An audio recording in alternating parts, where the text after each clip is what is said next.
कांग्रेस से बागी होकर निर्दलीय के चुनाव लड़ रहे हैं।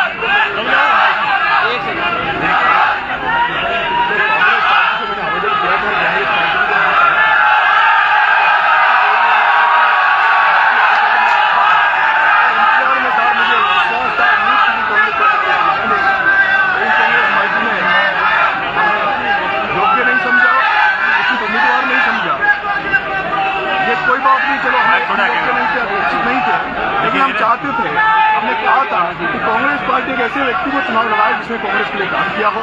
और मैं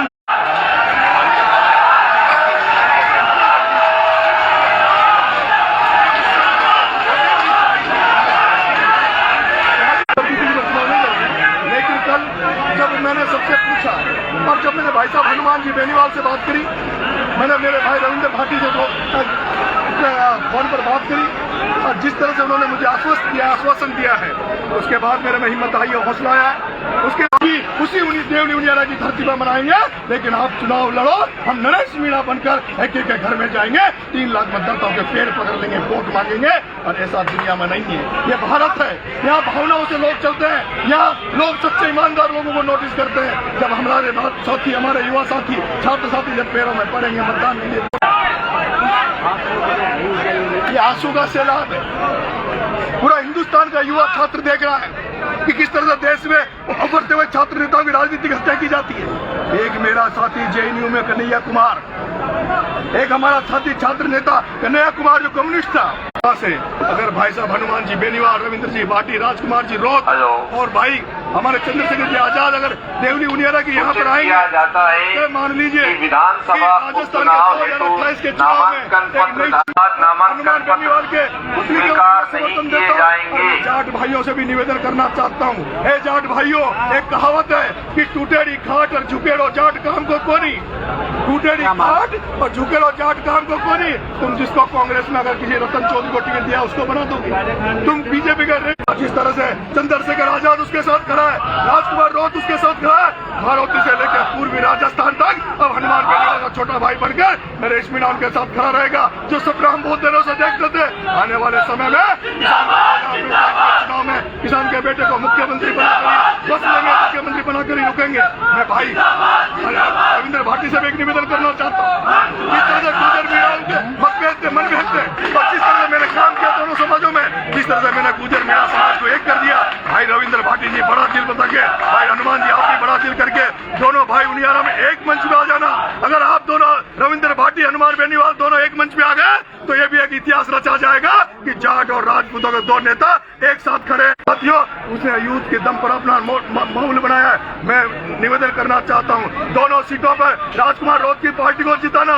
मेरे भाइयों, ये जो हनुमान बेनीवाल है, ये जो राजकुमार रोत है, ये जो नेता है, हो सकता है इनमें कोई कमी होगी, क्योंकि कमी तो भगवान में भी रही है।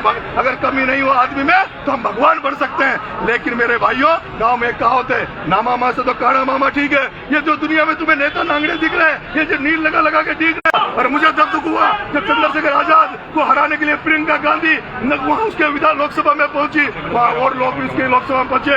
इसलिए मेरे युवा साथियों, 84 में भी और जिताना, सलूमर में राजकुमार रोत को जिताना, और खीवसर में सभी जाट भाइयों से निवेदन है, ये डमी कैंडिडेट है, ये जो एजेंट है बीजेपी कांग्रेस के डांगा, और ये रतन चौधरी, इनको हराकर मेरे बड़े भाई हनुमान को जिता कर लाना। क्या नरेश मीणा का कांग्रेस से टूट चुका है? पूरी तरह से टूट चुका है। विधानसभा में चुनाव अगर जीतता हूँ, और जिन शेरों का, जिन टाइगरों का, इन महान पुरुषों का नाम मैं ले रहा हूँ, अगर ये सच्चे मन से एक साथ बैठे तो हनुमान बेनीवाल का सपना पूरा करेंगे। रविंद्र भाटी जिस मकसद से राजनीति में आने के लिए जीत कर आया, उस रविंद्र भाटी का मकसद पूरा करूंगा।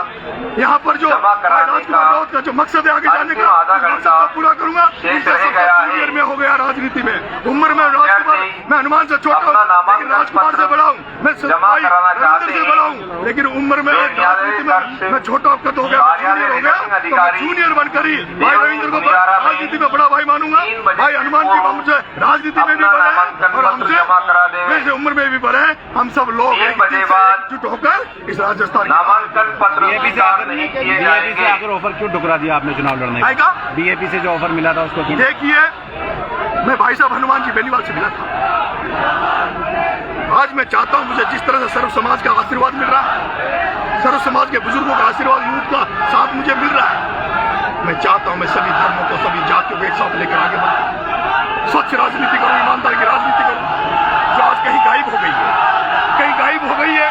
एक हरिश्चंद्र मीणा जो बीजेपी से चुनाव लड़ता है, यहाँ आकर कांग्रेस से चुनाव लड़ता है, कई लोग यहाँ वो कहता है हरिश्चंद्र मीणा तू तेरी दुकान खोलना चाहता, तू चाहता 2028 में ये जो डमी कैंडिडेट उतारा है वो हार जाए, फिर मैं 2028 में कैंडिडेटों को कहूंगा कि अब लोकलों में दम नहीं है, स्थानीय प्रत्याशियों में दम नहीं है, दम है तो हरिश्चंद्र में है, और फिर तू चुनाव लड़ेगा।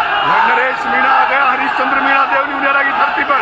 जिस तरह से प्रमोद जैन भाई की दुकान को बंद करके 12 से आया हूँ, उसी तरह से देवनी मुनियारा से हरिश्चंद्र मीणा तेरी दुकान बंद कर दूंगा, 200 से मुरारी लाल मीणा तेरी दुकान बंद कर दूंगा, और ये जो राजनीति, जो पैसे की राजनीति कर रहे हैं, इनको घर बिठा क्या देंगे। मानते हैं मुकाबला राजेंद्र गुर्जर से है या कस्तूरचंद मीणा से? अभी आप देख लीजिए थोड़ी दिन बाद में, आज की स्थिति में मेरी टक्कर राजेंद्र गुर्जर से रहेगी 2 दिन 3 दिन।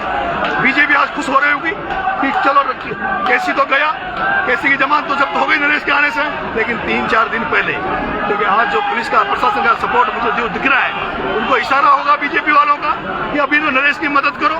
लेकिन मैं कह देना चाहता हूँ, वो बीजेपी वाले 4 दिन बाद में केसी को नजरअंदाज कर देंगे, वो नरेश में अपनी टक्कर मानेंगे, और वो प्रशासन का दुरुपयोग करेंगे, सरकार का दुरुपयोग करेंगे। लेकिन भारतीय जनता पार्टी वालों, मेरा नाम नरेश मीणा है। जितने बड़ी चट्टानों से मैं टकराता हूँ, जितने बड़े लोगों से मैं लड़ता हूँ, उतनी ऊर्जा मेरे अंदर आती है, उतनी मेरी सेना में ऊर्जा आती है। अगर कहीं सरकार का दुरुपयोग करने की कोशिश करी, सत्ता का गलत फायदा उठाने की कोशिश करी, तो नरेश मीणा की सेना किसी को बख्शेगी नहीं। Thank you sir.